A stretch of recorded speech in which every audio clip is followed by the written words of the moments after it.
CJ Stroud had limited playing time this preseason, but he made the most of it starting out in the Steelers game when he hit Tank Dell for a beautiful touchdown reception. But this wasn't the play that actually got me most excited about CJ Stroud. It was this otherwise unassuming 7-yard completion to a tight end. And it got me excited because there's something about that play that suggests that CJ isn't just going to be harassing defensive backs and linebackers in coverage anymore. He's going to be harassing defensive linemen, frankly giving him nightmares. I've suffered from these nightmares myself at the hands of great quarterbacks. But first, to show you just how he affects linebackers, let's take a look at his buds, E.J. Speed and Zaire Franklin, the Indianapolis Colts linebackers, in which they describe just what a headache CJ is.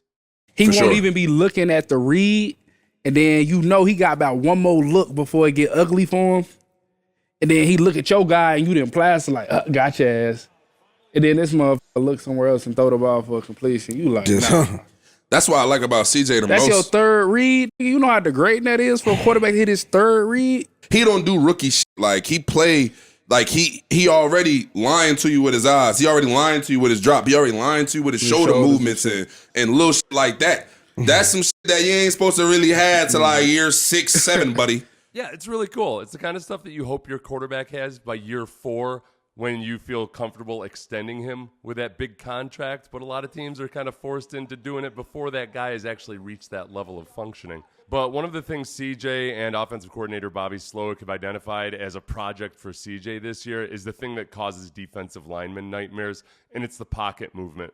Not mobility or scrambling, but the subtle movements within the pocket to adjust to pressure while keeping a solid base and maintaining accuracy and your eyes downfield. By rookie standards, CJ was already really good at it. CJ had the 17th highest sack rate last year. That's the percentage of time that you get sacked per dropback.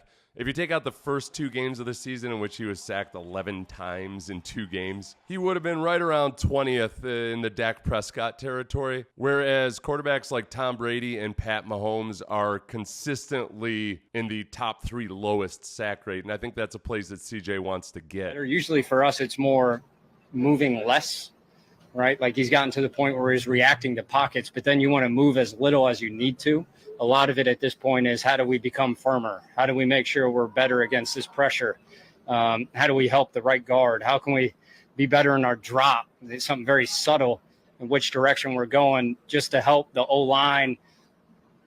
Might be a little leaky, but we can still operate. So the reason I got really excited about that throw to Cade Stover, the tight end in the Steelers game, was because not only was it impressive from a mental standpoint, it was also very impressive from understanding where the pressure was coming from and how much or really how little he had to respond to it. His primary read is off to the right. The center is getting bull rushed back into CJ's lap, so CJ turns to the left, likes what he sees with Cade Stover, and then watch his feet.